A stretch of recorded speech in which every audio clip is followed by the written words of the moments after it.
ಎಲ್ಲ ವಿದ್ಯಾರ್ಥಿಗಳಿಗೆ ಆತ್ಮೀಯವಾದಂಥ ಸ್ವಾಗತ. ಈಗ ನಾವು ಅಭ್ಯಾಸ 1.1ಕ್ಕೆ ಹೋಗೋಕ್ಕಿಂತ ಮುಂಚೆ ಅದರ ಒಂದು ಬೇಸಿಕ್ ಆಗಿ ಒಂದು ಪ್ರಶ್ನೆಯನ್ನು ನೋಡೋಣ.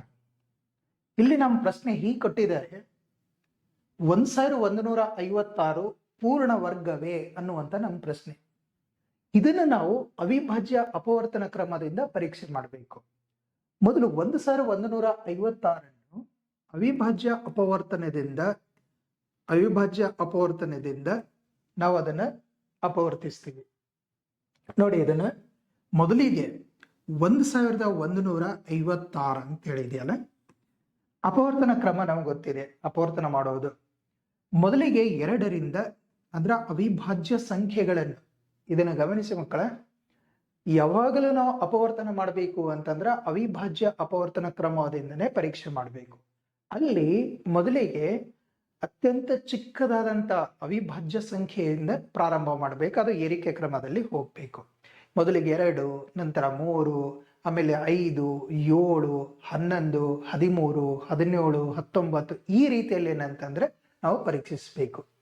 ಈಗ ಮೊದಲಿಗೆ 2ರಿಂದ, ಈಗ ನೋಡಿ, 2 5 10, 15 ಅಂತಂದ್ರೆ 2 7 14, 2 8 16, ಮತ್ತೆ 2ರಿಂದ 2 2 4, 2 8 16, 2 9 18. ಸರಿನಾ? ಈಗ 289 ಅಂದ್ಗಳೇನೆ ನಮಗ 17ರ ವರ್ಗ ಅಂತ ಹೇಳಿ ನೆನ್ಪು ಬಂದ್ಬಿಡುತ್ತೆ. 289 ಅನ್ನೋದು 17ರ ವರ್ಗ ಅಂತಂದ್ರೆ 17 ಅವಿಭಾಜ್ಯ ಸಂಖ್ಯೆಯಿಂದ ನೇರವಾಗಿ ಹೋಗುತ್ತೆ. ಒಂದು ಇದು 7, ಮತ್ತೆ ಇದು 17 1 17 ಅಂತ ಹೇಳಿ ಆಗತ್ತೆ. ಇಲ್ಲಿ ಗಮನಿಸಿ, ಇದರ ಅಪವರ್ತನಗಳು, ಅವಿಭಾಜ್ಯ ಅಪವರ್ತನಗಳು, ಇಲ್ಲಿ ಪ್ರತಿಯೊಂದು ಅವಿಭಾಜ್ಯ ಅಪವರ್ತನವು ಜೋಡಿಯಾಗಿ ಬಂದವ. 2ರ ಜೋಡಿ ಇದೆ, 17ರ ಜೋಡಿನೂ ಸಹ ಇದೆ.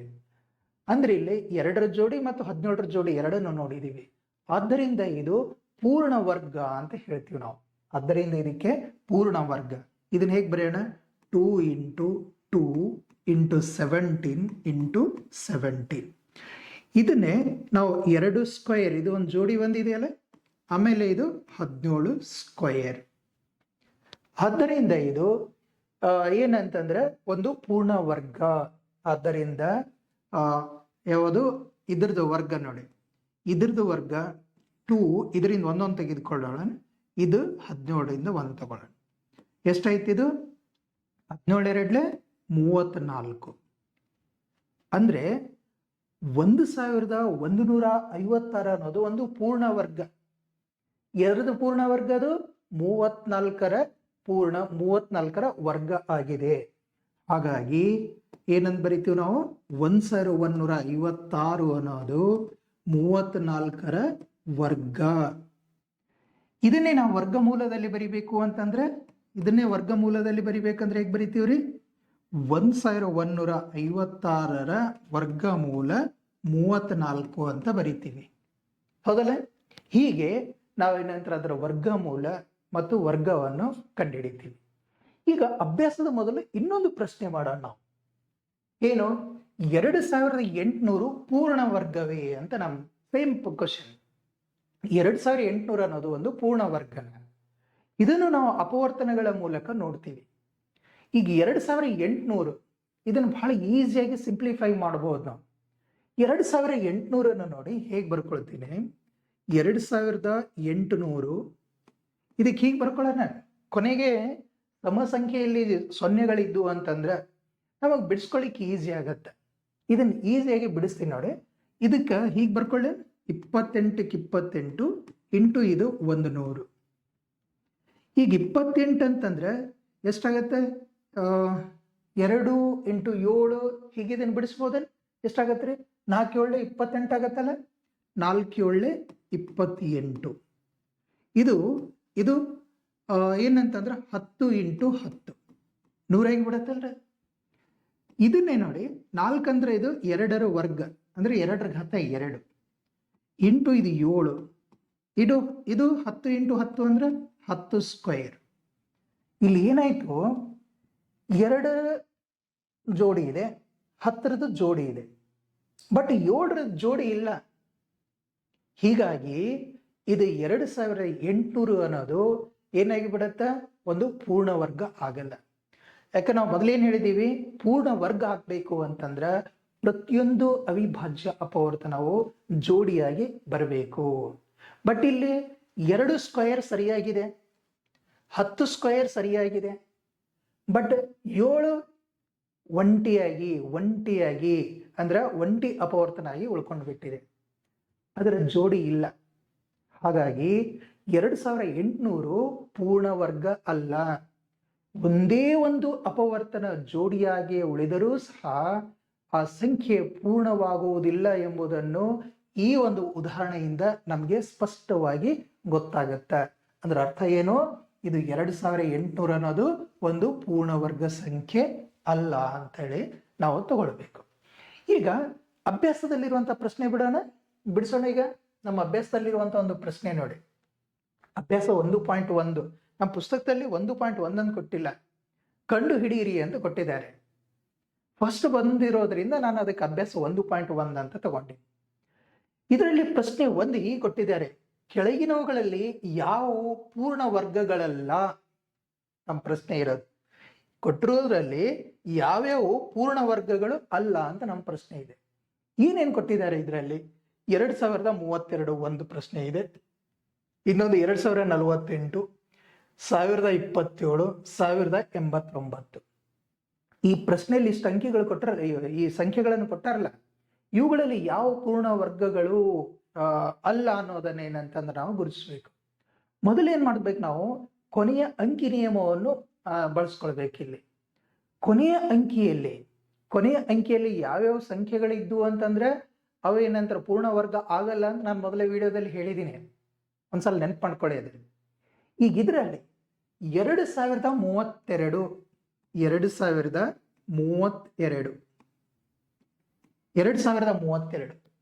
ಇದರ ಕೊನೆ ಎಷ್ಟಿದೆ? 2 ಇದೆ. ಇದರ ಕೊನೆ ಎಷ್ಟಿದೆ? 2. ಹೌದಲ್ರಿ? ಇದು ಕೊನೆ 2 ಅದಲ್ಲ, ಕೊನೆ 2 ಇದೆ.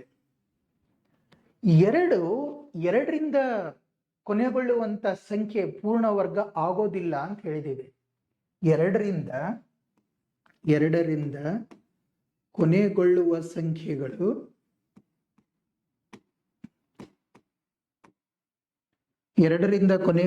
ಸಂಖ್ಯೆಗಳು ಪೂರ್ಣ ವರ್ಗ ಆಗುವುದಿಲ್ಲ.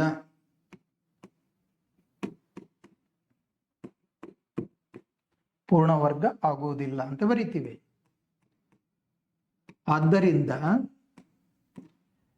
ಇಲ್ಲಿ 2032 ಅನ್ನೋದು ಪೂರ್ಣ ವರ್ಗ ಅಲ್ಲ.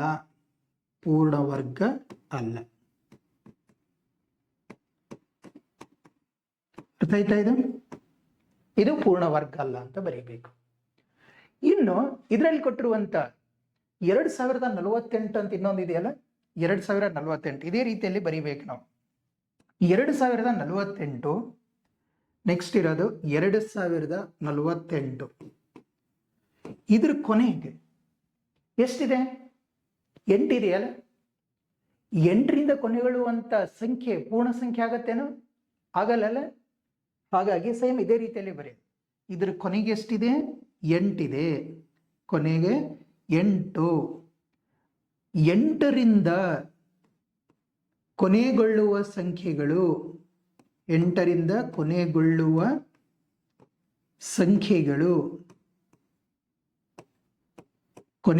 ಸಂಖ್ಯೆಗಳು ಪೂರ್ಣ ವರ್ಗ ಅಲ್ಲ, ಪೂರ್ಣ ವರ್ಗ ಆಗುವುದಿಲ್ಲ ಅಂತ ಬರೀಬೇಕು. ಪೂರ್ಣ ವರ್ಗ ಆಗುವುದಿಲ್ಲ. ಆದ್ದರಿಂದ 2048 ಅನ್ನೋದು ಪೂರ್ಣ ವರ್ಗ ಅಲ್ಲ, ಅಂತ ಬರಿಬೇಕು. ಗೊತ್ತಾಗ್ತಾ ಇದೇನು? ಇನ್ನೊಂದು ಸಂಖ್ಯೆ ಕೊಟ್ಟಿದ್ದಾರೆ, 1027. ಇದ್ರ ಕೊನೆಯ ಅಂಕಿ ಏನಿದೆ? 7. 7ರಿಂದ ಕೊನೆಗೊಳ್ಳುವಂತ ಸಂಖ್ಯೆಯೂ ಸಹ ಪೂರ್ಣ ವರ್ಗ ಆಗೋದಿಲ್ಲ. ಹೀಗೆ ಬರಿಬೇಕದನ್ನು. ಯಾವುದು? 1027 ಅಂತ ಹೇಳಿದೀವಿ ಇಲ್ಲ, ಇದರಲ್ಲಿಯೂ ಸಹ ಕೊನೆಯ ಅಂಕಿ ಕೊನೆ ಎಷ್ಟಿದೆ? 2. 2ರಿಂದ ಕೊನೆಗೊಂಡಿದೆ. ಎಷ್ಟು? 7. ಎಷ್ಟಿಂದ ಕೊನೆಗೊಂಡಿದೆ? 7ರಿಂದ ಕೊನೆಗೊಂಡಿದೆ. ಕೊನೆಯ ಅಂಕಿ 7, 7ರಿಂದ ಕೊನೆಗೊಂಡಿದೆ. 7ರಿಂದ ಕೊನೆಗೊಂಡಿದೆ ಅಂತಂದ್ರೆ 7ರಿಂದ ಕೊನೆಗೊಳ್ಳುವಂತ ಸಂಖ್ಯೆಯು ಪೂರ್ಣ ವರ್ಗ ಆಗೋದಿಲ್ಲ. ಹಾಗಾಗಿ ಈ ಸಂಖ್ಯೆಯು ಸಹ ಪೂರ್ಣ ವರ್ಗ ಅಲ್ಲ ಅಂತ ಬರಿಬೇಕು. ಇದು ಸಹ ಏನಂದ್ರೆ ಪೂರ್ಣ ವರ್ಗ ಅಲ್ಲ. ಇದೀಗ ಮತ್ತೆ 1089 ಅಂತ ಒಂದು ಉಳಿತು ನೋಡ್ರಿ. 1089 9ರಿಂದ ಕೊನೆಗೊಳ್ಳುವಂತ ಸಂಖ್ಯೆಗಳು, 9ರಿಂದ ಕೊನೆಗೊಳ್ಳುವಂತ ಸಂಖ್ಯೆಗಳು ಏನೋ ಪೂರ್ಣ ವರ್ಗ ಆಗ್ಲಿಕ್ಕೆ ಸಾಧ್ಯತೆ ಇದೆ. ಹಾಗೆ ಆಗ್ತಾವಂತಲ್ರಿ, ಪೂರ್ಣ ವರ್ಗ ಆಗ್ಲಿಕ್ಕೆ ಸಾಧ್ಯತೆ ಇದೆ. ಇದನ್ನ ನಾವು ಪರಿಶೀಲಿಸಿದೀವಿ ಅಂತಂದ್ರೆ ಇದು 33ರ ವರ್ಗ. ಹಾಗಾಗಿ 33 × 33 ಆಗತ್ತೆ. ಇವು ಜೋಡಿ ಇರ್ತಾವ. ಅಂದ್ರೆ 33 ಸ್ಕ್ವೇರ್, 33ರ ವರ್ಗ. ಅಂದ್ರೆ 1089 ಅನ್ನೋದು ಒಂದು ಪೂರ್ಣ ವರ್ಗ ಆಗಿದೆ. ಏನಂದ್ ಬರೀತೀರಿ? 1089 ಅನ್ನೋದು ಒಂದು ಪೂರ್ಣ ವರ್ಗವಾಗಿದೆ. ಒಂದು ಪೂರ್ಣ ವರ್ಗ ಆಗಿದೆ ಅಂತ ಬರೀಬೇಕು. ಒಂದು ಪೂರ್ಣ ವರ್ಗ ಆಗಿದೆ. ಗೊತ್ತಾಯ್ತಾ? ಅಂದ್ರೆ ಇಲ್ಲಿ ಪೂರ್ಣ ವರ್ಗವಲ್ಲದ ಸಂಖ್ಯೆಗಳು ಅಂತ ಕೇಳಿದ್ದಾರೆ ನಮಗೆ. ಯಾವ ಪೂರ್ಣ ವರ್ಗಗಳಲ್ಲ, ಪೂರ್ಣ ವರ್ಗ ಅಲ್ಲದ ಸಂಖ್ಯೆಗಳು ಯಾವುವು?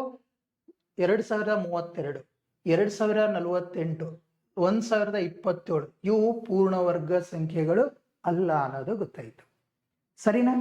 ಈಗ ನಾವು ಎರಡನೇ ಪ್ರಶ್ನೆಯನ್ನು ನೋಡೋಣ. ಇದರಲ್ಲಿ 64 ಸ್ಕ್ವೇರ್, 1008 ಸ್ಕ್ವೇರ್, 292 ಸ್ಕ್ವೇರ್, 36 ಸ್ಕ್ವೇರ್ ಇವುಗಳಲ್ಲಿ ಯಾವ ವರ್ಗದ ಬಿಡಿ ಸ್ಥಾನದಲ್ಲಿ ನೋಡಿ, ಯಾವ ವರ್ಗದ, ಇವುಗಳನ್ನು ವರ್ಗ ಮಾಡಿದ್ಮೇಲೆ ಯಾವ ವರ್ಗದ ಬಿಡಿ ಸ್ಥಾನದಲ್ಲಿ 4 ಬರುತ್ತದೆ ಅಂತ ನಮ್ಮ ಪ್ರಶ್ನೆ ಇದೆ. ಗಮನಿಸಿ, ಇಲ್ಲಿ ಒಂದು ವರ್ಗದ ಕೊನೆಯ ಅಂಕಿ 4 ಬರಬೇಕಾದ್ರೆ ಆ ಸಂಖ್ಯೆಯ ಮೂಲ ಸಂಖ್ಯೆ 2 ಅಥವಾ 8ರಿಂದ ಕೊನೆಗೊಳ್ಳಬೇಕು. ಯಾವ್ಯಾವ ಹೇಳಿದರೆ? 2 ಅಥವಾ 8ರಿಂದ ಕೊನೆಗೊಂಡಿರಬೇಕು. ಮೂಲ ಸಂಖ್ಯೆ 2 ಅಥವಾ 8ರಿಂದ. ಆಗ ಯಾಕಂತಂದ್ರೆ 2 ಸ್ಕ್ವೇರ್ ಅಂತ ಮಾಡಿದರೆ ಎಷ್ಟಾಗತ್ರಿ? 4 ಆಗತ್ತಲ್ರಿ. 2 ಸ್ಕ್ವೇರ್ ಅಂತಂದ್ರೆ 4, 8 ಸ್ಕ್ವೇರ್ ಅಂತಂದ್ರೆ 64. ಅಂದ್ರೆ ಇವು 4ರಿಂದ ಕೊನೆಗೊಳ್ಳಬೇಕು ಅಂತಂದ್ರೆ ಮೂಲ ಸಂಖ್ಯೆ 2 ಅಥವಾ 8ರಿಂದ ಕೊನೆಗೊಳ್ಳಬೇಕಾಗತ್ತೆ. ಈಗ ನೀಡಿರುವಂತಹ ಸಂಖ್ಯೆಗಳ ಕೊನೆಯ ಅಂಕಿಗಳನ್ನು ನಾವು ನೋಡೋಣ. ಈಗ 64 ಸ್ಕ್ವೇರ್ ಅಂತ ಹೇಳಿದೆ. 64 ಸ್ಕ್ವೇರ್.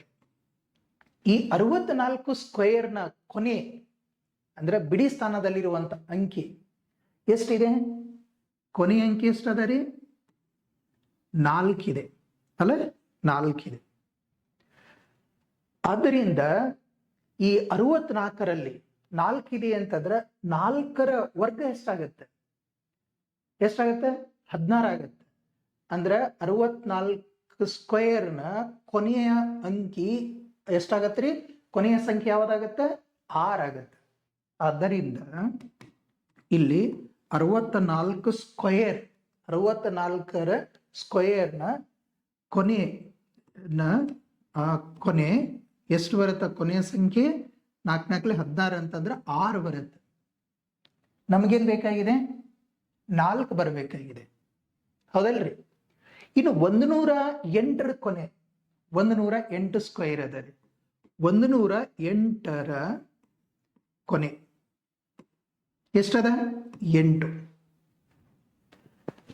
ಅಂದ್ರೆ 108 ಸ್ಕ್ವೇರ್ನ ಕೊನೆಯ ಏನು ಬರುತ್ತ? 8 8 64. ಕೊನೆ ಎಷ್ಟು ಬರುತ್ತೆ? 4 ಬರುತ್ತೆ. ಗಮನಿಸ್ತಾ ಇದ್ದೀರಿ? ಇನ್ನು 292, 292ರ ಕೊನೆ, ಇದ್ರ ಕೊನೆ ಎಷ್ಟದ? 2 ಅದಲ್ಲ? 2. ಆದ್ದರಿಂದ 292 ಸ್ಕ್ವೇರ್ ಇದರ ಕೊನೆ ಏನಾಗತ್ತೆ? 2 2 4. ಬಿಡಿ ಸ್ಥಾನ ಎಷ್ಟಾಗತ್ತೆ? ಕೊನೆಯ ಸಂಖ್ಯೆ ಯಾವ್ದಾಗತ್ತೆ? 4. ಇನ್ನು 36ರ ಕೊನೆ 36 ಸ್ಕ್ವೇರ್ ಅದಲ್ರಿ, 36ರ ಕೊನೆ ಎಷ್ಟಿದೆ? 6 ಅದಲ್ಲ. ಅಂದ್ರ 36 ಸ್ಕ್ವೇರ್ ಇದರ ಕೊನೆಗೆ ಬರುವ ಅಂದ್ರೆ ಬಿಡಿ ಸ್ಥಾನದಲ್ಲಿರುವಂತ ಸಂಖ್ಯೆ 6 36 ಅಂದ್ರೆ ಎಷ್ಟಾಗತ್ತ? 6 ಬರುತ್ತೆ. ಅರ್ಥ ಆಯ್ತಾ? ಆದ್ದರಿಂದ ಬಿಡಿ ಸ್ಥಾನದಲ್ಲಿ 4 ಬರುವ ವರ್ಗಗಳು, ಬಿಡಿ ಸ್ಥಾನದಲ್ಲಿ 4 ಬರುವ ವರ್ಗಗಳು ಯಾವ್ಯಾವ ಅದಾವ? ಇದು ಒಂದು, ಆಮೇಲೆ ಇದು ಒಂದು. ಬಿಡಿ ಸ್ಥಾನದಲ್ಲಿ 4 ಬರುವ ವರ್ಗಗಳು, ಬರ್ಕೊಳ್ಳೋಣ ಇದನ್ನ. ಬಿಡಿ ಸ್ಥಾನದಲ್ಲಿ 4 ಬರುವ ವರ್ಗಗಳು, ಬಿಡಿ ಸ್ಥಾನದಲ್ಲಿ 4 ಬರುವ ವರ್ಗಗಳು ಯಾವ್ಯಾವದವ? 108 ಸ್ಕ್ವೇರ್ ಮತ್ತು 292 ಸ್ಕ್ವೇರ್. ಯಾವ್ಯಾವದವ್ರಿ? 108 ಸ್ಕ್ವೇರ್ ಮತ್ತು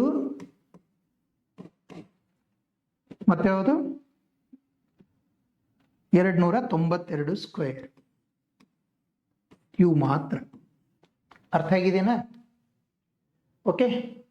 ನೆಕ್ಸ್ಟ್ ಅಭ್ಯಾಸ 1.1ರಲ್ಲಿರುವಂತ 3ನೇ ಪ್ರಶ್ನೆಯನ್ನು ನೋಡೋಣ. 125 ಸ್ಕ್ವೇರ್ ಎಷ್ಟಿದೆ ಅಂತಂದ್ರೆ 15,625 ಕೊಟ್ಟಾಗ 126ರ ವರ್ಗ ಎಷ್ಟು ಅಥವಾ ಯಾವುದು ಅಂತ ನಾನು ಇದನ್ನು ಮೊದಲನೇ ವಿಡಿಯೋದಲ್ಲಿ ಹೇಳಿದ್ದೀನಿ. ಏನು ಅಂತಂದ್ರೆ ಕ್ರಮಾನುಗತ ಬೆಸ ಸಂಖ್ಯೆಗಳ ಕೊಟ್ಟಾಗ ಏನಂತಂದ್ರೆ ಕ್ರಮಾನುಗತ ಬೆಸ ಸಂಖ್ಯೆಗಳನ್ನು ಕೊಟ್ಟಾಗ ಯಾವ ವರ್ಗ ಕೊಟ್ಟಿರ್ತಾರೆ ನೋಡ್ರಿ, ಅದರ ಮುಂದಿನ ಬೆಸ ಸಂಖ್ಯೆಯನ್ನು ಕೂಡಿಸಿದ್ರೆ ನಮಗೇನಂತಂದ್ರೆ ಆ ವರ್ಗ ಸಿಗುತ್ತೆ ಅನ್ನೋದು. ಇದನ್ನ ಒಂದು ಉದಾಹರಣೆ ಮೂಲಕ ಹೇಳ್ತೀನಿ. ಇದರಲ್ಲಿ ನಮಗೇನು ಕೊಟ್ಟಿದ್ದಾರೆ? 125 ಸ್ಕ್ವೇರ್. ನೋಡಿ, 125 ಸ್ಕ್ವೇರ್ ಎಷ್ಟು ಕೊಟ್ಟಿದ್ದಾರೆ? 15,625 ಅಂತ ಕೊಟ್ಟಿದ್ದಾರೆ. ಓಕೆನಾ? 126ನ ಕಂಡುಹಿಡಿಬೇಕು ಅಂತಂದ್ರೆ ನಾನು ಒಂದು ಫಾರ್ಮುಲಾ ಹೇಳಿದೆ ನಿಮಗೆ. ಏನು? ಸಾಮಾನ್ಯವಾದಂಥ ಫಾರ್ಮುಲಾ ಏನಿದೆ? n+1 ಹೋಲ್ ಸ್ಕ್ವೇರ್ ಇದ್ದದ್ದು ಎದಕ್ಕೆ ಈಕ್ವಲ್ ಆಗತ್ತೆ ಅಂತ ಹೇಳಿದ್ದೀನಿ? n² + 2n+1 ಈಕ್ವಲ್ ಆಗತ್ತ ಅನ್ನೋದನ್ನು ನೇರವಾಗಿ ಕಂಡುಹಿಡಿಬಹುದು.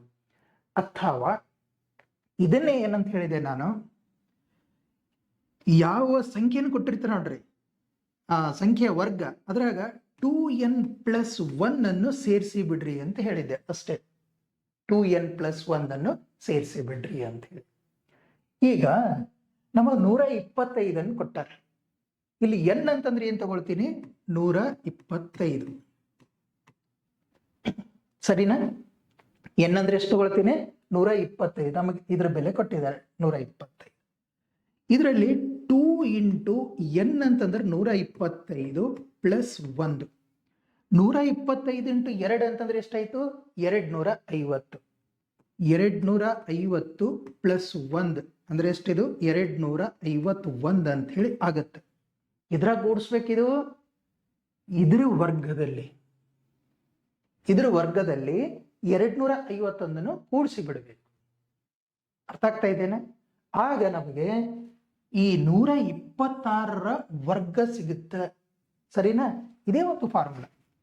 ಇಲ್ಲಿ n+1 ಹೋಲ್ ಸ್ಕ್ವೇರ್ ಅಂತ ಕೊಟ್ಟಿದ್ದೀನಿ. n ಅಂತಂದ್ರೆ ಎಷ್ಟು ಅಂತ ಹೇಳಿದರೆ ನಾನು? 125.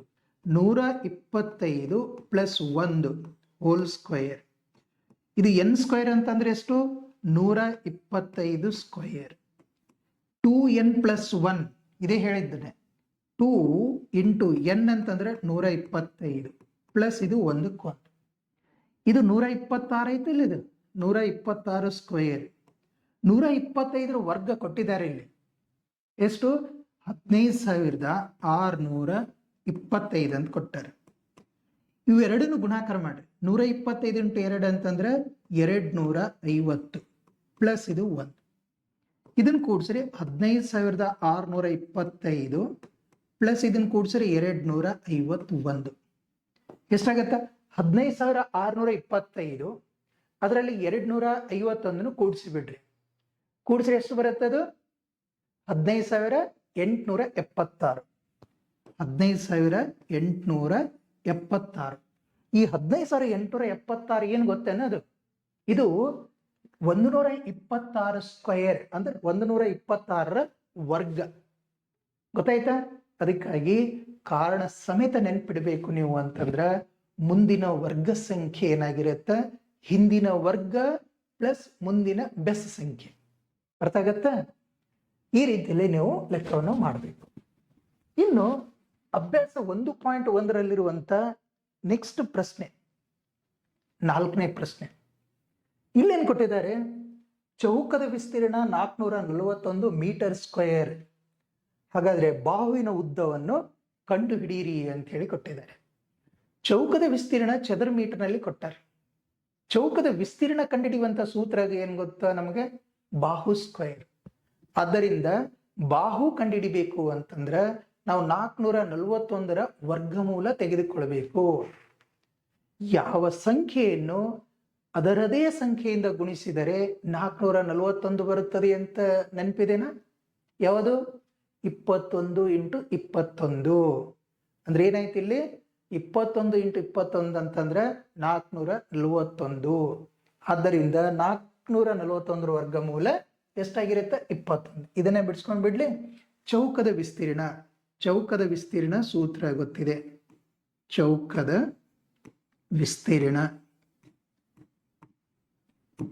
ವಿಸ್ತೀರ್ಣ ಕೊಟ್ಟಿದ್ದಾರೆ ಇಲ್ಲಿ 441 ಮೀಟರ್ ಸ್ಕ್ವೇರ್, ಚದರ ಮೀಟರ್ ಅಂತ ಕೊಟ್ಟಿದ್ದಾರೆ. ಚೌಕದ ವಿಸ್ತೀರ್ಣ ಎಷ್ಟು? 441 ಕೊಟ್ಟಿದ್ದಾರೆ. ಇದೆ 441. ಈಗ ಇದರ ಸೂತ್ರವನ್ನು ಯೂಸ್ ಮಾಡ್ಕೊಳ್ಳೋಣ. ಚೌಕದ ವಿಸ್ತೀರ್ಣ ಸೂತ್ರ ಎಷ್ಟು ಕೊಟ್ಟಿದಾರಲ್ಲ, ಚೌಕದ ವಿಸ್ತೀರ್ಣ ಸೂತ್ರ ನೆನ್ಪು ಮಾಡ್ಕೊಳ್ಳಿ. ಚೌಕದ ವಿಸ್ತೀರ್ಣ ಏನಿದೆ ಅದು ಬಾಹು ಇಂಟು ಬಾಹು ಅಂದ್ರೆ ಬಾಹು ಸ್ಕ್ವೇರ್. ಬಾಹು ಇಂಟು ಬಾಹು ಅಂದ್ರೆ ಬಾಹು ಸ್ಕ್ವೇರ್. ಚೌಕದ ವಿಸ್ತೀರ್ಣ ಎಷ್ಟು? 441. 441 ಚದರ ಮೀಟರ್. ಇದು ಬಾಹು ಸ್ಕ್ವೇರ್. ಸರಿನಾ? ಏನ್ ಹೇಳಿದೆ ನಾನು? ಯಾವ ಸಂಖ್ಯೆಯನ್ನು ಅದರದೇ ಸಂಖ್ಯೆಯಿಂದ ಗುಣಿಸಿದರೆ 441 ಬರುತ್ತದೆ ಅಂತ. ಯಾವುದ್ರೆ ಅದು? 21. ಇದನ್ನೇ ವರ್ಗಮೂಲ ಚಿಹ್ನೆ ಹಾಕೊಂಡ್ ಬಿಡ್ಲೆ ನಾನು. ಹಿಂಗ 441 = ಬಾಹು. ಅಂದ್ರ ರೂಟ್ ಹಾಕಿದ್ನಿ ಅಂತಂದ್ರೆ ಸ್ಕ್ವೇರ್ ತೆಗೆದು ಬಿಡಬೇಕು. ಈಗ 441 ಅಂತಂದ್ರೆ ಎಷ್ಟು? 21 × 21. ಎಷ್ಟಾಗತ್ರಿ ಅದು? 21 × 21. ಇದು ಬಾಹು. ಇದರಲ್ಲಿ ಒಂದು ಸಂಖ್ಯೆಯನ್ನು ನಾವು ಹೊರಗೆ ತಗೊಂಡ್ಬಿಡ. 21 = ಬಾಹು ಅಂತ ಹೇಳಿ ಹೀಗನು ಬರ್ಕೊಳ್ಬಹುದು. ಅಂದ್ರೆ ಪ್ರತಿ ಬಾಹುವಿನ ಉದ್ದ ಎಷ್ಟಾಗತ್ತ? 21 ಸೆಂಟಿಮೀಟರ್. ಇದು ಎಷ್ಟು? ಮೀಟರ್ ಆಗತ್ತೆ. ಇಲ್ಲಿ ಚದರ ಮೀಟರ್ ನಲ್ಲಿ ಕೊಟ್ರ ಅಂತಂದ್ರೆ ನಾವು ಮೀಟರ್ ನಲ್ಲಿ ಬರೀತೀವಿ. ಹೀಗಾಗಿ ಚೌಕದ ಬಾಹುವಿನ ಉದ್ದ ಎಷ್ಟು? 21 ಮೀಟರ್. ಇಲ್ಲಿ ವಿಸ್ತೀರ್ಣದಿಂದ ನಾವು ಬಾಹು ಹುಡುಕ್ಬೇಕು ಅಂತಂದ್ರೆ ವರ್ಗಮೂಲ ಬೇಕಾಗತ್ತ ಅನ್ನೋದನ್ನು ನೀವು ಮರಿಬೇಡಿ. ಈಗ ನೆಕ್ಸ್ಟ್ 5ನೇ ಪ್ರಶ್ನೆ ನೋಡೋಣ. ಇದರಲ್ಲಿ 5ನೇ ಪ್ರಶ್ನೆ ಹೀಗೆ ಕೊಟ್ಟಿದ್ದಾರೆ. 4, 9, 10ರಿಂದ ಭಾಗಿಸಬಹುದಾದ ಚಿಕ್ಕ ವರ್ಗ ಸಂಖ್ಯೆಗಳನ್ನು ಕಂಡುಹಿಡಿಯಿರಿ. ಕ್ವಶನ್ ಏನಿದೆ? 4, 9 ಮತ್ತು 10 ಇವೆಲ್ಲರಿಂದಲೂ ಭಾಗಿಸಬಹುದಾದಂತ ಚಿಕ್ಕ ವರ್ಗ ಸಂಖ್ಯೆಯನ್ನು ಕಂಡುಹಿಡಿಬೇಕಾಗಿದೆ. ಮೊದಲು 3 ಸಂಖ್ಯೆಗಳ ಕನಿಷ್ಠ ಸಾಮಾನ್ಯ ಗುಣಾಕಾರವನ್ನು ನಾವು ಕಂಡುಹಿಡಿಯಬೇಕು. ಅಂದ್ರೆ ಇವುಗಳ ಅತಿ ಚಿಕ್ಕದಾದಂತ ಸಾಮಾನ್ಯ ಗುಣಾಕಾರ. ಹೀಗಿದ್ರಲ್ಲಿ 4ರಲ್ಲಿ ನೋಡಿ 2 ಸ್ಕ್ವೇರ್. ಹೌದಲ್ಲ? 2 × 2 ಅಂದ್ರೆ 2 ಸ್ಕ್ವೇರ್. 9 3 ಸ್ಕ್ವೇರ್. 10 ಏನಾಗತ್ತ? ಸ್ಕ್ವೇರ್ ನಲ್ಲಿ ಮಾಡ್ಲಿಕ್ಕೆ ಆಗತ್ತೇನ? ಅದಕ್ಕೆ ಆಗಲ್ಲ. ಏನಾಗತ್ತ? ಅದು 2 × 5 ಅಂತ ಆಗತ್ತ ಅಷ್ಟೇ. ಅದು ಜೋಡಿ ಬರಲ್ಲ ಸಂಖ್ಯೆ. ಹೀಗಾಗಿ ಇದರಲ್ಲಿ ಜೋಡಿ ಆಗಲ್ಲ. ನಾವೇನ್ ಮಾಡ್ಬೇಕೀಗ? ಇದರ LCM ಲಸವನ್ನು ಕಂಡುಹಿಡ್ಕೊಂಡ್ಬಿಡ. ಯಾಕೆ ನಮ್ಮ ಪ್ರಶ್ನೆ ಏನಂತ ಹೇಳಿದ್ವಿ ನಾವು, ಮೊದಲಿಗೆ 3 ಸಂಖ್ಯೆಗಳ ಕನಿಷ್ಠ ಸಾಮಾನ್ಯ ಗುಣಾಕಾರ ಕಂಡುಹಿಡಿಬೇಕಾಗಿದೆ, ಗುಣಕವನ್ನು ಕಂಡುಹಿಡಿಬೇಕಾಗಿದೆ. ಅಂದ್ರೆ ಇದರ ಲಸ 4, 9, 10 ಲಸ LCM ಲಸ ಏನಾಗತ್ರಿ? ಲಸ ಅಂದ್ರೆ ಏನಂತ ಹೇಳಿದೀವಿ, ಎಲ್ಲಾ ಅಪವರ್ತನಗಳನ್ನು ನಾವು ಬರ್ಕೊಂಡು ಘಾತಾಂಕ ಹೆಚ್ಚಿದ್ದನ್ನು ಬರಿಬೇಕು. ಇದರಲ್ಲಿ 2 ಅದ ನೋಡಿ, ಇದಕ್ಕೆ ಘಾತಾಂಕ 1, ಇದ್ರ ಘಾತಾಂಕ 1. 2 ತಗೊಳ್ತೀನಿ, 2, 3, 5 ಅಷ್ಟು ಬರ್ಕೊಂಡ್ ಬಿಡ್ಲಾ. 2, 3, 5 ಅತಿ ಹೆಚ್ಚು ಘಾತಾಂಕ ಇದ್ದದ್ದು. 2, 2 ಸ್ಕ್ವೇರ್ ಅತಿ ಹೆಚ್ಚು ಘಾತಾಂಕ. 3 ಸ್ಕ್ವೇರ್, 5 ಒಂದೇ ಇದೆ. ಅಂದ್ರೆ ಏನಾಗತ್ತೆ ಇದು, 2 ವರ್ಗ 4, 3 ವರ್ಗ 9 ಇಂಟು 5. ಇದು 4 9 36 ಆಯ್ತು, ಇಂಟು 5. 36 ಇಂಟು 5 ಅಂತ ಆಯ್ತು. ಅಂದ್ರೆ ಗುಣಾಕಾರ ಮಾಡಿದ್ರೆ ಎಷ್ಟಾಗತ್ತೆ? 36 ಇಂಟು 5 ಅಂತಂದ್ರೆ 180. ಇದು ಲಸ 180. ಈ 180 ಪೂರ್ಣ ವರ್ಗವೇ ಅಂತ ನಾವು ಪರೀಕ್ಷೆ ಮಾಡಬೇಕಾಗಿದೆ. 180 ಅನ್ನೋದು ಪೂರ್ಣ ವರ್ಗ ಅಲ್ಲ ಅಂತ ಹೇಳ್ತೀವಿ. ಯಾಕ 180 ಅನ್ನೋದು ಪೂರ್ಣ ವರ್ಗ ಅಲ್ಲ? 180 ಅನ್ನೋದು ಪೂರ್ಣ ವರ್ಗ ಅಲ್ಲ. ಅದು ಯಾಕೆ ಪೂರ್ಣ ವರ್ಗ ಅಲ್ಲ? ಅದು 180 ಬರಿಬೇಕು ಅಂತಂದ್ರ ಆ ಸಂಖ್ಯೆಗಳು ಜೋಡಿಯಾಗಿ ಇರಬೇಕು. ಇಲ್ಲೇನಾಯ್ತು, 2ರದ್ದು ಒಂದು ಜೋಡಿ ಇದೆ, 3ರದ್ದು ಒಂದು ಜೋಡಿ ಇದೆ. ಬಟ್ ಏನಿದೆ, 2 ಜೋಡಿ ಇದೆ, 3 ಜೋಡಿ ಇದೆ, 5 ಜೋಡಿ ಇಲ್ಲ. 5 ಜೋಡಿ ಇಲ್ಲ. 180ರಲ್ಲಿ 5 ಜೋಡಿ ಇಲ್ಲ. ಇಲ್ಲಿ 5 ಒಂಟಿಯಾಗಿ ಉಳ್ಕೊಂಡ್ಬಿಟ್ಟ. ಪೂರ್ಣ ವರ್ಗ ಆಗ್ಬೇಕಾದ್ರ ಪ್ರತಿಯೊಂದು ಅಪವರ್ತನವು ಜೋಡಿಯಾಗಿ ಬರಬೇಕು ಅಂತ ನಾವು ಮೊದಲು ಕಲ್ತೀವಿ. ಹೀಗಾಗಿ ಇನ್ನೊಂದು 5ರಿಂದ ನಾವು ಗುಣಿಸ್ಬೇಕಾಗಿದೆ. ಇನ್ನೊಂದು 5ರಿಂದ ಗುಣಾಕಾರ. ಇನ್ನೊಂದು 5ರಿಂದ ಗುಣಾಕಾರ ಮಾಡಿದ್ರೆ 180 ಇಂಟು 5, 180 ಇಂಟು 5 ಮಾಡಬೇಕು. ಎಷ್ಟಾಗತ್ತದು? 900. ಎಷ್ಟಾಗತ್ರಿ? 900 ಅಂತ ಆಗುತ್ತೆ. 900 ಎದ್ರ ವರ್ಗ ಅದು? ನೋಡು, 900 ಅಂತ ಅನ್ನೋದು 9 ವರ್ಗ 3, ಇವು ಡಬಲ್ ಇದ್ದು ಅಂದ್ರೆ ಒಂದೇ ತಗೊಳ್ರಿ. 30 ಇಂಟು 30 ಅಂದ್ರೆ 900 ಅನ್ನೋದು 30ರ ವರ್ಗ. 30ರ ವರ್ಗ. ಹಾಗಾಗಿ 4, 9, 10, 4, 9, 10 ಎಲ್ಲದರಿಂದಲೂ ಭಾಗಿಸಬಹುದಾದ ಚಿಕ್ಕ ಪೂರ್ಣ ವರ್ಗ ಸಂಖ್ಯೆ ಯಾವುದು? 900. ಆದ್ದರಿಂದ 4, 9, 10ರಿಂದ ಭಾಗಿಸಬಹುದಾದ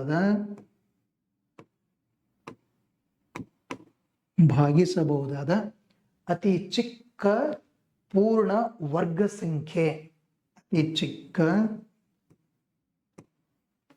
ಪೂರ್ಣ ವರ್ಗ ಸಂಖ್ಯೆ,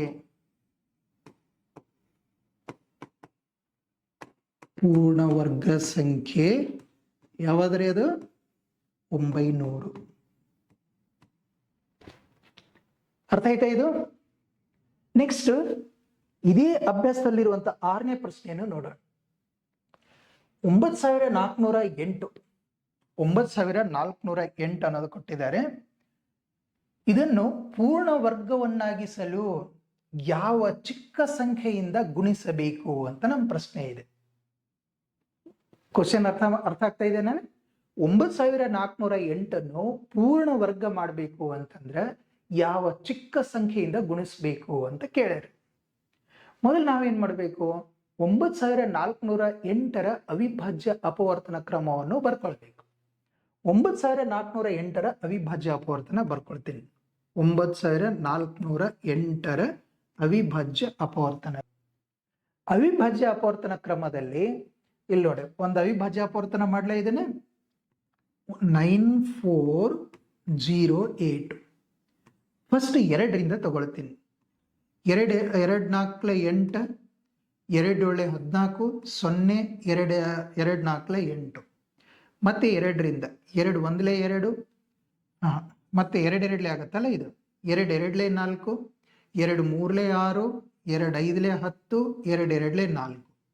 ಮತ್ತೆ 2ರಿಂದ 2 1 2 1 2, 2 ಏಳಲೆ 14, 2 ಆರಲೆ 12, ಮತ್ತೆ 2ರಿಂದ 2 ಐದಲೆ 10, 2 ಎಂಟಲೆ 16, 2 ಎಂಟಲೆ 16, ಮತ್ತೆ 2ರಿಂದ 2 ಎರಡಲೆ 4, 2 ಒಂಬತ್ತಲೆ 18, 2 ನಾಲ್ಕಲೆ 8, ಮತ್ತೆ 2ರಿಂದ 2 ಒಂದಲೆ 2, 2 ನಾಲ್ಕಲೆ 8, 2 ಏಳಲೆ 14. ಈಗ 2ರಿಂದ ಆಗಲ್ಲ, 3ರಿಂದ ಆಗತ್ತಾ? 3, 3 ನಾಲ್ಕಲೆ 12, 2 ಉಳಿತು 27, 3 ಒಂಬತ್ತಲೆ 27. 3ರಿಂದ ಆಗಲ್ಲ, 5ರಿಂದ ಆಗಲ್ಲ, 7ರಿಂದ ಹೋಗುತ್ತಿದೆ. 7 ಏಳಲೆ 49, ಇದು 7 ಬಂದಲೆ 7. ಸರಿನಾ?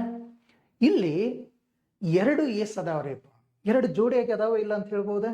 ಅಂದ್ರೆ ಅವುಗಳ ಘಾತಾಂಕ ಸಮಸಂಖ್ಯೆ ಬರಬೇಕು. ಅಂದ್ರೆ ಏನಾಗತ್ತೆ ಇಲ್ಲಿ, 2ರ ಘಾತಾಂಕ 1, 2, 3, 4, 5, 6, 2ರ ಘಾತಾಂಕ 6 ಅಂದ್ರೆ ಜೋಡಿಯಾಗಿದೆ. ಆಮೇಲೆ 7ರ ಜೋಡಿನೂ ಇದೆ, 7 ಸ್ಕ್ವೇರ್. ಬಟ್ 3ರ ಜೋಡಿ ಇಲ್ಲ, 3 ಜೋಡಿ ಇಲ್ಲ ಇಲ್ಲಿ. 3 ಅದು ಒಂಟಿಯಾಗಿ ಉಳ್ಕೊಂಡು ಬಿಟ್ಟ. ಪೂರ್ಣ ವರ್ಗ ಆಗ್ಬೇಕಾದ್ರೆ ಇದಕ್ಕೊಂದು ಜೋಡಿ ಬೇಕಲ್ಲ, 3ಕ್ಕೂ ಒಂದು ಜೋಡಿ ಬೇಕು. ಆದ್ದರಿಂದ ಇನ್ನೊಂದು 3ರಿಂದ ಗುಣಿಸ್ಬೇಕು. ಅದರಿಂದ ನಾವೇನ್ ಮಾಡಬೇಕು, ಇನ್ನೊಂದು 3ರಿಂದ ಅದಕ್ಕೆ ಗುಣಿಸ್ಬೇಕು. ಹೀಗಾಗಿ 9408 ಇಂಟು 3 ಅಂತ ಮಾಡಬೇಕು. ಏನ್ ಮಾಡ್ಬೇಕ್ರಿ? ಇದನ್ನು ಪೂರ್ಣ ವರ್ಗವಾಗಿಸಲು ಯಾವ ಚಿಕ್ಕ ಸಂಖ್ಯೆಯಿಂದ ಗುಣಿಸ್ಬೇಕಂತ ಹೇಳಿದೀವಿ? 9408ಕ್ಕೆ 3ರಿಂದ ಗುಣಿಸ್ಬೇಕು ಇದರ ಜೋಡಿಯಿಂದ. 9408ಕ್ಕೆ 3ರಿಂದ ಗುಣಾಕಾರ ಮಾಡ್ರಿ, ಎಷ್ಟಾಗತ್ತೆ? 28224 ಅಂತ ಬರುತ್ತೆ. 28224. ಇದು ಎದ್ರ ವರ್ಗ ಗೊತ್ತೇನ್ರಿ ನಿಮಗೆ? 28224 ಅನ್ನೋದು 168ರ ವರ್ಗ ಇದು. ಅಂದ್ರೆ ಇದು ಎದಕ್ಕೆ ಈಕ್ವಲ್ ಆಗತ್ತೆ? 168 ಸ್ಕ್ವಯರ್ಗೆ ಈಕ್ವಲ್ ಆಗತ್ತೆ, ಗೊತ್ತಾ? ಆದ್ದರಿಂದ ಬೇಕಾದಂತ ಚಿಕ್ಕ ಸಂಖ್ಯೆ ಯಾವುದು? 3. ಆದ್ದರಿಂದ ಬೇಕಾದ ಚಿಕ್ಕ ಸಂಖ್ಯೆ ಎಷ್ಟದು? 3 ಅನ್ನೋದು ನಿಮಗೆ ಗೊತ್ತಾಗಬೇಕು. ಇಲ್ಲಿ ನಾವು ಸ್ಪಷ್ಟ ಕಾರಣ ಏನು ಕೊಡಬೇಕು? ಸ್ಪಷ್ಟವಾಗಿ ಗೊತ್ತಾಗುತ್ತೆ. ಕಾರಣವನ್ನು ಇಲ್ಲಿ ಬಹಳ ಸ್ಪಷ್ಟವಾಗಿದೆ. ಒಂಟಿಯಾಗಿ ಉಳಿದ ಅಪವರ್ತನವನ್ನು ಜೋಡಿಯಾಗಿಸಲು ಅದೇ ಸಂಖ್ಯೆಯಿಂದ ಗುಣಿಸಬೇಕು. ಇದನ್ನು ನೀವು ನೆನಪಿಟ್ಕೊಳ್ಬೇಕು. ಈ ರೀತಿಯಾದಂಥ ಪ್ರಶ್ನೆ ಇತ್ತಂತಂದ್ರೆ, ಯಾವುದು ಒಂಟಿಯಾಗಿರುವಂತ ಅಪವರ್ತನ ಇರುತ್ತೆ ನೋಡ್ರಿ, ಅದಕ್ಕೆ ಜೋಡಿ ಮಾಡಬೇಕು ಅಂತಂದ್ರೆ ಅದರ ಉಳಿದ ಅಪವರ್ತನವನ್ನು ಜೋಡಿಯಾಗಿಸಲು ಅದೇ ಸಂಖ್ಯೆಯಿಂದ ಗುಣಿಸ್ಬೇಕು ಅನ್ನೋದನ್ನು ನೀವು ತಿಳ್ಕೋಬೇಕು. ಇನ್ನು ಇದರಲ್ಲಿ ಪ್ರಶ್ನೆ ಸಂಖ್ಯೆ 7 ಇದೆ. ಪ್ರಶ್ನೆ ಸಂಖ್ಯೆ 7 ಏನ್ ಕೊಟ್ಟಿದ್ದಾರೆ?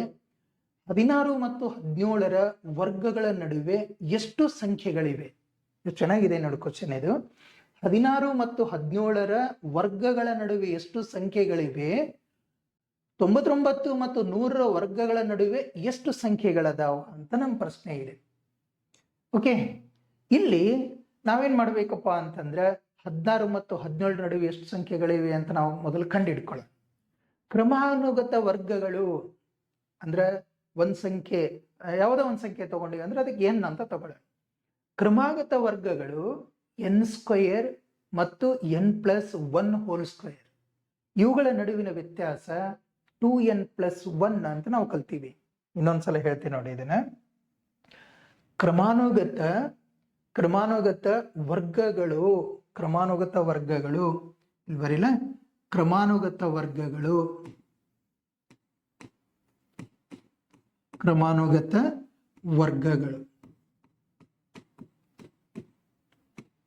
ಒಂದು n ಸ್ಕ್ವಯರ್ ಅಂತ ತಗೊಂಡಿವಿ ಅಂತಂದ್ರೆ, ಇನ್ನೊಂದು ಇದ್ರ ಮುಂದಿನ ಯಾವ್ದ್ರಿ? n+1 whole square. n ಮತ್ತು n+ ಹೋಲ್ ಸ್ಕ್ವಯರ್. ಇವುಗಳ ನಡುವಿನ ವ್ಯತ್ಯಾಸ ಎದಕ್ಕೆ ಈಕ್ವಲ್ ಇರುತ್ತೆ? ನಡುವಿನ ವ್ಯತ್ಯಾಸ ಏನಾಗಿರುತ್ತೆ ಅಂತ ಹೇಳಿನೇ, ಇವುಗಳ ನಡುವಿನ ವ್ಯತ್ಯಾಸ ಇದು 2n+1 ಆಗಿರುತ್ತೆ ಅಂತ ನಾವು, ಇವುಗಳ ನಡುವಿನ ವ್ಯತ್ಯಾಸ 2n+1 ಆಗಿರುತ್ತೆ ಅಂತ ಗೊತ್ತು. ಆದ್ರೆ ಮಧ್ಯದಲ್ಲಿರುವಂತ ಸಂಖ್ಯೆಗಳ ಸಂಖ್ಯೆ 2n, ಏಕೆಂದ್ರೆ ಆರಂಭ ಮತ್ತು ಅಂತ್ಯದ ವರ್ಗಗಳನ್ನು ಇದು ಹೊರತುಪಡಿಸುತ್ತದೆ ಅಂತ ಅನ್ನೋದು ನಾವು ನೆನ್ಪಿಟ್ಕೊಳ್ಬೇಕು. ಇಲ್ಲಿ ನಾವೇನಂತ ತಗೊಳ್ಳೋಣ, ಇಲ್ಲಿ ಎನ್ ಅಂತಂದ್ರೆ 16 ಅಂತ ತಗೊಳ್ಳೋಣ. ಎನ್ ಅಂದ್ರೆ ಎಷ್ಟು ತಗೊಳ್ಳೋಣ, ಇಲ್ಲಿ 16. ಹೀಗಾಗಿ 16 ಸ್ಕ್ವೇರ್ ಮತ್ತು 17 ಸ್ಕ್ವೇರ್ ನಡುವಿನ ಸಂಖ್ಯೆಗಳು ಎಷ್ಟಾಗತ್ರಿ, ಅದು 2 × 16.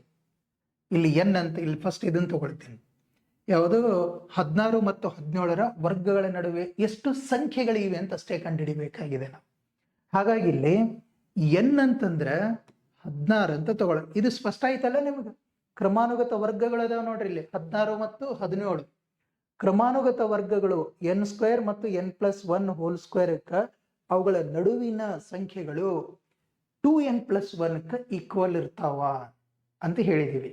ಇವುಗಳ ನಡುವಿನ ಸಂಖ್ಯೆ 2n+1, ಇದಕ್ಕೆ ಏನಂತಂದ್ರೆ ನಡುವಿನ ಸಂಖ್ಯೆಗಳು ಇದಕ್ಕೆ ಈಕ್ವಲ್ ಇರ್ತಾವ ಅಂತ ನಾವು ನೋಡ್ತೀವಿ. ಇನ್ನು ಇದಕ್ಕೆ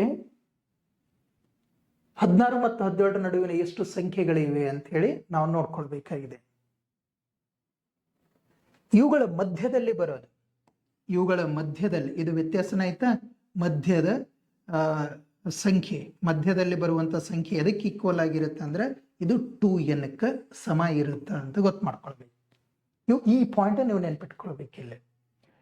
ಇಲ್ಲಿ n = 16 ಅಂತ ತಗೊಂಡಿವಿ.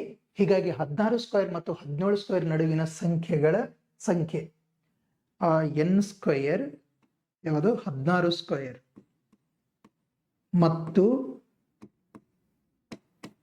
17 ಸ್ಕ್ವೇರ್ಗಳ ನಡುವಿನ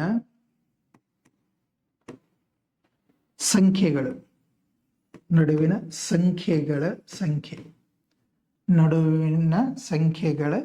ಸಂಖ್ಯೆ ಎಷ್ಟು ಅಂತ ಹೆಂಗ್ ತಗೊಳ್ಬೇಕಂತ ಹೇಳಿದೆ, 2n ಆಗಿರುತ್ತೆ ಅಂತ ಹೇಳಿದೀವಿ. ಅದರ ನಡುವಿನ ಸಂಖ್ಯೆ ನಾವು ತಗೊಳ್ಬೇಕು ಅಂದ್ರೆ 2n. ಇಲ್ಲಿ 2 × n ಅಂತಂದ್ರೆ ಎಷ್ಟು, 16 ಅಂದ್ರೆ ಎಷ್ಟು, 32 ಸಂಖ್ಯೆಗಳಿರ್ತಾವ. 16 ಸ್ಕ್ವೇರ್ ಮತ್ತು 17 ಸ್ಕ್ವೇರ್ ನಡುವೆ ಎಷ್ಟು ಸಂಖ್ಯೆ, 32 ಸಂಖ್ಯೆಗಳಿರ್ತಾವೆ. ಅದೇ ರೀತಿಯಲ್ಲಿ 99 ಸ್ಕ್ವೇರ್ ಮತ್ತು 100 ಸ್ಕ್ವೇರ್ ನಡುವಿನ ಸಂಖ್ಯೆಗಳನ್ನು, ಅವುಗಳ ನಡುವಿನ ಸಂಖ್ಯೆಗಳ ಸಂಖ್ಯೆ ಎಷ್ಟಿರ್ತಾವ ಅಂತ ನಮಗೆ ಬೇಕು. ಯಾವುದಾದ್ರೂ ಇದೇ ರೀತಿಯಲ್ಲಿ ಮಾಡಬೇಕು. ಯಾವುದು 99, ಇಲ್ಲಿ ಎನ್ ಅಂತಂದ್ರೆ ಏನ್ ತಗೊಳ್ಳೋಣ, ಇಲ್ಲಿ ಎನ್ ಅಂತಂದ್ರೆ 99 ಅಂತ ತಗೊಳ್ಬೇಕು. ಅಂದ್ರೆ 99 ಸ್ಕ್ವೇರ್ ಮತ್ತು 100 ಸ್ಕ್ವೇರ್ ಗಳ ನಡುವಿನ ಸಂಖ್ಯೆಗಳು ಎಷ್ಟು, ಸಂಖ್ಯೆಗಳು ಎಷ್ಟು, ಸಂಖ್ಯೆಗಳ ಸಂಖ್ಯೆ ಹೆಂಗ್ ತಗೊಳ್ಬೇಕಂತ ಹೇಳಿದೆ, 99 ಸ್ಕ್ವೇರ್ ಇಂಟು ಅಂದ್ರೆ ಇದು ಹೆಂಗ್ ಬರೀಬೇಕು ಇದನ್ನ,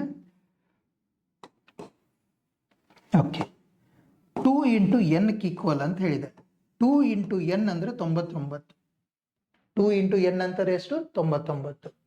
99 × 2 ಅಂತಂದ್ರೆ 198 ಅಲ್ಲ, 198 ಅಂದ್ರೆ ಇವುಗಳ ನಡುವಿನ ಸಂಖ್ಯೆಗಳು ಎಷ್ಟು ಅಂತಂದ್ರೆ 198. ಬೇಕಾದ್ರೆ ನೀವು ನೇರವಾಗಿ ಏನಂತಂದ್ರೆ ವ್ಯತ್ಯಾಸದಿಂದಲೂ ಇದನ್ನ ಪರಿಶೀಲಿಸಬಹುದು. ಹೇಗೆ, 17 square minus 16 square, 17 square minus 16 square ಅಂತಂದ್ರೆ ಎಷ್ಟಾಗುತ್ತೆ, 17 ಸ್ಕ್ವೇರ್ ಅಂತಂದ್ರೆ 289, 16 ಸ್ಕ್ವೇರ್ ಅಂದ್ರೆ 256, ಎಷ್ಟಾಗತ್ರಿ 32 ಆಗತ್ತಲ್ಲ, 33 ಆಗತ್ತಲ್ಲ, 33 ಆಗತ್ತೆ ಅಂತಂದ್ರೆ ನಮಗೆ ಮಧ್ಯದಲ್ಲಿ ಬೇಕು, 33 ಆಗತ್ತೆ. ಇವುಗಳ ಮಧ್ಯದಲ್ಲಿ ಬೇಕು ಅಂತಂದ್ರೆ ಏನ್ ಮಾಡ್ತೀವಿ ನಾವು, ಮಧ್ಯದಲ್ಲಿ ಸಂಖ್ಯೆಗಳು ಮಾತ್ರ ನಾವು ಎಣಿಸ್ಬೇಕು ಅಂತಂದ್ರೆ 33ರಲ್ಲಿ 1 ಮೈನಸ್ ಮಾಡಬೇಕು, ಎಷ್ಟಾಗತ್ತ 32 ಆಗತ್ತೆ. ಇದನ್ನ ಹೀಗನು ಪರಿಶೀಲಿಸಬಹುದು.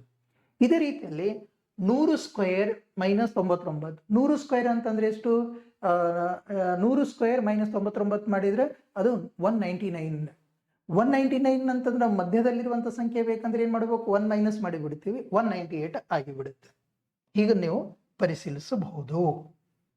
ಇನ್ನು ಪ್ರಶ್ನೆ 8ರನ್ನು ಗಮನಿಸಿ. ಮೊದಲ ಭಾಗದಲ್ಲಿ 2 ಭಾಗ ಕೊಟ್ಟರಿದ್ರೆ, ಇದೊಂದು ಭಾಗ ಇದೊಂದು ಭಾಗ ಕೊಟ್ಟರು. ಮೊದಲ ಭಾಗದಲ್ಲಿ 4² ಪ್ಲಸ್ 5² ಪ್ಲಸ್ 20² ಅಂತ ಕೊಟ್ಟು ನಮಗೆ ಒಂದು ಏನಂತಾರೆ ಬ್ರಾಕೆಟ್ ಕೊಟ್ಟಿದ್ದಾರೆ, ಅದ್ರ ಸ್ಕ್ವೇರ್. ಇದನ್ನು ಕ್ರಮವಾಗಿ ಲೆಕ್ಕ ಮಾಡಬೇಕು. 4², 5², 20² ಇವೆಲ್ಲ ಮಾಡಿ ಇವುಗಳ ಮೊತ್ತ ಮಾಡಿ ನಾವೇನಂತಂದ್ರೆ ಮೊತ್ತ ಮಾಡಬೇಕು. ಆ ಮೊತ್ತ ಏನಾಗಿರುತ್ತ, ಯಾವ ಸಂಖ್ಯೆಯ ವರ್ಗ ಆಗಿರುತ್ತ ಅನ್ನೋದು ಆ ಜಾಗದಲ್ಲಿ, ಖಾಲಿ ಜಾಗದಲ್ಲಿ ಬರಿಬೇಕು. ನೋಡಿ, ಇದನ್ನ 4² ಈ ಭಾಗವನ್ನು ಬರ್ಕೊಳ್ತೀನಿ. 4² plus 5² plus 20² is equal to ಈ ಭಾಗವನ್ನು ನಾವು ಭರ್ತಿ ಮಾಡಬೇಕಾಗಿದೆ. ಈಗ ಇದರಲ್ಲಿ ನೋಡ್ರಿ, ಇದು 4² ಅಂದ್ರೆ 16 ಆಯ್ತಾ, 5² ಅಂದ್ರೆ 25, 20² ಅಂದ್ರೆ 400. ಈ 16, 25, 400 ಕೂಡಿಸಿ ನೋಡೋಣ ಎಷ್ಟಾಗತ್ತೆ. ಇದು 441 ಅಂತ ಆಗತ್ತೆ. ಎಷ್ಟಾಗತ್ರಿ ಇದು? 441 ಅಂತ ಆಗತ್ತೆ. ಈ 441 ಯಾವ ಸಂಖ್ಯೆಯ ವರ್ಗ? ನಾವು 20 ತನ ವರ್ಗ ಸಂಖ್ಯೆಗಳನ್ನು ಬರೆದಿದ್ದೀವಿ. ಯಾವ್ದ್ರ ಇದು? 21². 21ರ ವರ್ಗ ಅದು. ಅಂದ್ರೆ 441 21ರ ವರ್ಗ ಅಂದ್ರೆ ಇಲ್ಲೇನು ಬರುತ್ತೆ? ಇಲ್ಲಿ 21 ಅನ್ನೋದು ಬರುತ್ತೆ. ಅದರಿಂದ ಖಾಲಿ ಜಾಗದಲ್ಲಿ ನೀವೇನು ಬರಿಬೇಕು? 21 ಬರಿಬೇಕು. ಈಗ ಎರಡನೇ ಬಾಕ್ಸ್ ಕೊಟ್ಟಿದ್ದಾರೆ, ಎರಡನೇ ಭಾಗ ಕೊಟ್ಟಾರೆ. ಇಲ್ಲಿ ನೀವು ಗಮನಿಸಬೇಕು, ಎರಡನೇ ಭಾಗದಲ್ಲಿರುವಂತ ಅಂಶಗಳನ್ನು ಗಮನಿಸಿ. 9² ಪ್ಲಸ್ 10² ಪ್ಲಸ್ ಖಾಲಿ ಜಾಗ ಸ್ಕ್ವೇರ್ ಇಸ್ ಈಕ್ವಲ್ ಟು ಇದನ್ನು ಖಾಲಿ ಕೊಟ್ಟು ಸ್ಕ್ವೇರ್ ಅಂತ ಕೊಟ್ಟಿದ್ದಾರೆ. ಏನ್ ಟ್ರಿಕ್ ಇರಬಹುದು ಇದರಲ್ಲಿ? ಇಲ್ಲಿ ಫಸ್ಟ್ ನಾವು ಅದರ ಪ್ಯಾಟರ್ನ್ ಅನ್ನು, ಕೊಟ್ಟಿರುವಂತಹ ವಿನ್ಯಾಸ ಪ್ಯಾಟರ್ನ್ ಅನ್ನು ಗಮನಿಸಬೇಕು. 4, 5, 20 ಬಂದಂತೆ 9, 10 ಇದ್ದಾಗ ನೋಡಿ, 4, 5, 20 ಬಂದಂತೆ 9, 10 ಇದ್ದಾಗ ದೊಡ್ಡ ಸಂಖ್ಯೆ 90 ಅಂತ ಆಗತ್ತೆ. ದೊಡ್ಡ ಸಂಖ್ಯೆ ಏನಾಗತ್ರಿ? 90 ಆಗತ್ತೆ. ಈಗ ಲೆಕ್ಕ ಹಾಕ್ರಿ. ಇದೆ ಎಷ್ಟು? 9². ಇದ್ರ ಪ್ಯಾಟರ್ನ್ ಇದು. 9², 10², ಆಮೇಲೆ 90². ಹೀಗೆ ಅದರ ಒಟ್ಟಾರೆಯಾಗಿ ಲೆಕ್ಕ ಮಾಡಬೇಕು. 9² 81. ಈಗ ಈ ಪ್ಯಾಟರ್ನ್ ಬರ್ಕೊಂಡ್ಬಿಡ್ಲಿ. 9², ಇದು 10², ಇದು 90² ಅಂತ ಆಗತ್ತೆ ಅಂತ ಗೊತ್ತಾಯ್ತು. ಅರ್ಥ ಆಗ್ತಾ ಇದೆನಾ? ಈ ಪ್ಯಾಟರ್ನ್ ಈ ರೀತಿಯಲ್ಲಿ ಇದೆ. 9, 10 ಇದ್ದಾಗ ದೊಡ್ಡ ಸಂಖ್ಯೆ ಯಾವುದು? 90 ಆಗುತ್ತೆ. ಈಗ ಲೆಕ್ಕ ಮಾಡಿದ್ರೆ 9² ಅಂದ್ರೆ 81, 10² ಅಂದ್ರೆ 100, 90² ಅಂತಂದ್ರೆ 8100. ಹೌದಾ? ಇವುಗಳನ್ನು ಒಟ್ಟಾರೆಯಾಗಿ ಕೂಡಿಸ್ಕೊಂಡ್ ಬಿಡ್ರಿ. 81, 100 ಪ್ಲಸ್ 8100 ಎಷ್ಟಾಯ್ತಿದು? 8281 ಅಂತ ಆಯ್ತು. 8281. 8281 ಎದುರು ವರ್ಗ ಗೊತ್ತದು? 91ರ ವರ್ಗ. ಎದರ ವರ್ಗ ಇದು? 91ರ ವರ್ಗ. 91ರ ವರ್ಗ. ಆದ್ದರಿಂದ ಎರಡನೇ ಪ್ರಶ್ನೆಯಲ್ಲಿ ಅಂದ್ರೆ ಖಾಲಿ ಜಾಗದಲ್ಲಿ ಕ್ರಮವಾಗಿ ಏನೇನು ಬರಿಬೇಕು ನಾವು? ಇಲ್ಲಿ 90 ಬರೀಬೇಕು, ಇಲ್ಲಿ 91 ಬರೀಬೇಕು. ಅರ್ಥ ಆಗ್ತಾ ಇದೆನಾ?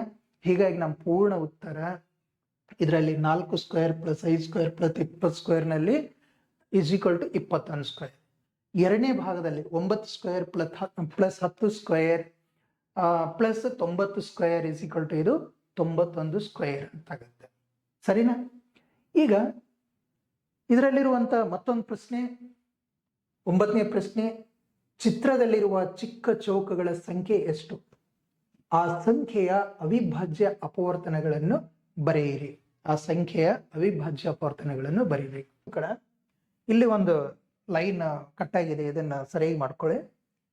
ಇದನ್ನ ಕಂಬ ಸಾಲು ಮತ್ತು ಅಡ್ಡ ಸಾಲು, ಮೊದಲು ನಾವು ಅಡ್ಡ ಸಾಲು ತಗೊಳ್ಳೋ ನಂತರ ಕಂಬ ಸಾಲು ನೋಡಿದೀವಿ ಅಂತಂದ್ರೆ, ಹೀಗೆ 9 ಏನಂತಂದ್ರೆ ಬಾಕ್ಸ್ಗಳದ, 9 ಲೈನ್. ಹೀಗೆ ಏನಂತಂದ್ರೆ 9 ಬಾಕ್ಸ್ಗಳದ, 9 ಲೈನ್. ಅಂದ್ರೆ ಚಿತ್ರವನ್ನು ಗಮನಿಸಿದ್ರೆ ಮೊದಲು ಅದು 9x9 ದೊಡ್ಡ ಚೌಕ ಗುಂಪುಗಳಾಗಿ ವಿಭಜನೆ ಆಗಿದೆ ಅಂತ ಗೊತ್ತಾಗುತ್ತೆ. ಅಂದ್ರೆ ಒಟ್ಟು 81 ಗುಂಪುಗಳದಾವ. ಒಟ್ಟು ಎಷ್ಟ್ರಿ? 81 ಗುಂಪುಗಳು. ಮೊದಲನೇದಾಗಿ ಅಂದ್ರೆ 9x9 ಅಂತ ಐತ್ರಿ, 81 ಅಂತ ಐತ್ರಿ. ನೆಕ್ಸ್ಟ್ ಈ ಪ್ರತಿಯೊಂದು ಚಿಕ್ಕ ಚಿಕ್ಕ ಇವು ಚೌಕಗಳದಾವ ನೋಡ್ರಿ, ಅದರಲ್ಲಿ ಪ್ರತಿ ಗುಂಪಿನೊಳಗ ಎಷ್ಟು? 5x5, 1 2 3 4 5, 5x5, 5x5 ಎಷ್ಟಾಯ್ತು? 25. 5x5 25 ಚಿಕ್ಕ ಚೌಕಗಳದ. ಹೀಗಾಗಿ ಒಟ್ಟು ಚಿಕ್ಕ ಚೌಕಗಳ ಸಂಖ್ಯೆ, ಒಟ್ಟು ಚಿಕ್ಕ ಚೌಕಗಳ ಸಂಖ್ಯೆ, ಒಟ್ಟು ಚಿಕ್ಕ ಚೌಕಗಳ ಸಂಖ್ಯೆ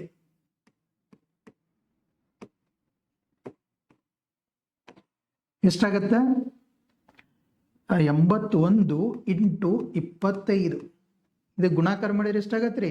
20, 25. ಇಷ್ಟು ಚೌಕಗಳು ಇರ್ತಾವ. ನೆಕ್ಸ್ಟ್ ಆ ಸಂಖ್ಯೆಯ ಅವಿಭಾಜ್ಯ ಅಪವರ್ತನಗಳನ್ನು ಬರೆಯಿರಿ. ಇದರ ಅವಿಭಾಜ್ಯ ಅಪವರ್ತನ ಬರಿಬೇಕು ನಾವು. ಎದರದು? 2025 ಅವಿಭಾಜ್ಯ ಅಪವರ್ತನಗಳು. 2025 ಅಪವರ್ತ ಬರ್ಕೊಳ್ತೀನಿ. 2025 ಅಪವರ್ತನ ಮಾಡೋಣ, ಅವಿಭಾಜ್ಯ ಅಪವರ್ತನ ಮಾಡೋಣ. ಫಸ್ಟ್ 3 ರಿಂದ 2 ರಿಂದ ಅಂತ ಆಗೋದಿಲ್ಲ. 3 7 21, 3 7 21, 3 5 15, ಮತ್ತೆ 3 ರಿಂದ 3 2 6, 17 ಆಯ್ತು. 3 5 15 ಎಷ್ಟಾಗತ್ರಿ? ಇದು 3 7 20. ಫಸ್ಟ್ 2025 ಅವಿಭಾಜ್ಯ ಅಪವರ್ತನ ಮಾಡಬೇಕು. 3 ರಿಂದ 3 6 18, 22, 3 7 21, 3 5 15, ಮತ್ತೆ 3 ರಿಂದ 3 2 6, 3 2 6, 3 5 15, ಮತ್ತೆ 3 ರಿಂದ 3 7 21, 3 5 15, ಮತ್ತೆ 3 ರಿಂದ 3 2 6, 3 5 15, ಮತ್ತೆ 5 ರಿಂದ 5 5 25, ಮತ್ತೆ 5 1 5. ಆದ್ರೆ ಏನಾಗತ್ತೆ? ಇದರ ಅವಿಭಾಜ್ಯ ಅಪವರ್ತನಗಳು 3 × 3 × 3 × 3 × 5 × 5. ಅಂದ್ರೆ ಏನಾಯ್ತು? 3 ಘಾತ ಎಷ್ಟದವ? 4 × 5 ಘಾತ 2 ಅಂತ ಹೇಳಿ ಆಗುತ್ತೆ. ಸರಿನಾ ವಿದ್ಯಾರ್ಥಿಗಳೇ? ಈ ಮೊದಲು ವಿಡಿಯೋದಲ್ಲಿ ನಾವು ವರ್ಗ ಸಂಖ್ಯೆಗಳು, ಪೂರ್ಣ ವರ್ಗಗಳ ಲಕ್ಷಣಗಳು, ಕೊನೆಯ ಅಂಕಿಯ ನಿಯಮ, ಬೆಸ ಸಂಖ್ಯೆಗಳ ಮೊತ್ತ, ಅವಿಭಾಜ್ಯ ಅಪವರ್ತನಗಳ ಕ್ರಮ ಮತ್ತು ವರ್ಗಮೂಲಗಳ ಕಲ್ಪನೆಯನ್ನು ಕಲ್ತೀವಿ. ಜೊತೆಗೆ ಅಭ್ಯಾಸ 1.1 ಪ್ರಶ್ನೆಗಳನ್ನು ಕಾರಣ ಸಹಿತವಾಗಿ ಬಿಡಿಸಿದ್ದೀವಿ. ಮನೆ ಅಭ್ಯಾಸವಾಗಿ ನೀವು 3 ಪ್ರಶ್ನೆಗಳನ್ನು ತಪ್ಪದೆ ಮಾಡಬೇಕು. ಅದರಲ್ಲಿ ಏನೇನು ಮಾಡಬೇಕು ಅಂತಂದ್ರೆ, ಇಂದಿನ ಹೋಮ್ವರ್ಕ್ ಪ್ರಾಕ್ಟೀಸ್ನಲ್ಲಿ 1521 ಪೂರ್ಣ ವರ್ಗವೇ ಅನ್ನು ನೀವು ಪತ್ತೆ ಹಚ್ಚಬೇಕು, ಪರಿಶೀಲಿಸಬೇಕು. ಇದನ್ನ 1521 ಪೂರ್ಣ ವರ್ಗ ಅನ್ನೋದು ಒಂದು ಕ್ಲೂ ಕೊಡಬೇಕು ಅಂತಂದ್ರೆ, ಇದಕ್ಕೆ 39 ವರ್ಗ, ಇದು 39 × 39 ಅಂತ ಮಾಡ್ರಿ. ಸ್ಕ್ವೇರ್ ರೂಟ್ ಆಫ್ 4096 ಇದರ ವರ್ಗಮೂಲವನ್ನು ಕಂಡುಹಿಡೀರಿ. ಆಮೇಲೆ ಮೂರನೇದು 48 ಸ್ಕ್ವೇರ್ ಅನ್ನು 47 ಸ್ಕ್ವೇರ್ ಬಳಸಿ ಕಂಡುಹಿಡಿಯಿರಿ. ಈ ರೀತಿಯಾದಂಥ ನಾವು ಲೆಕ್ಕವನ್ನು ಮಾಡಿದ್ದೀವಿ. ಇದನ್ನು ನೀವು ಮನೆಯಲ್ಲಿ ಅಭ್ಯಾಸ ಮಾಡಿ. ಈ ಅಭ್ಯಾಸಗಳನ್ನು ನೀವು ಸ್ವತಃ ಮಾಡುವುದರಿಂದ ವರ್ಗಗಳ ವಿಷಯ ಬಹಳ ಗಟ್ಟಿಯಾಗತ್ತೆ. ಮುಂದಿನ ವಿಡಿಯೋದಲ್ಲಿ ಘನ ಸಂಖ್ಯೆಗಳು ಮತ್ತು ಘನಮೂಲಗಳ ಕಡೆಗೆ ನಾವು ಸಾಗೋಣ. ಎಲ್ಲರಿಗೂ ನಮಸ್ಕಾರ, ಧನ್ಯವಾದಗಳು.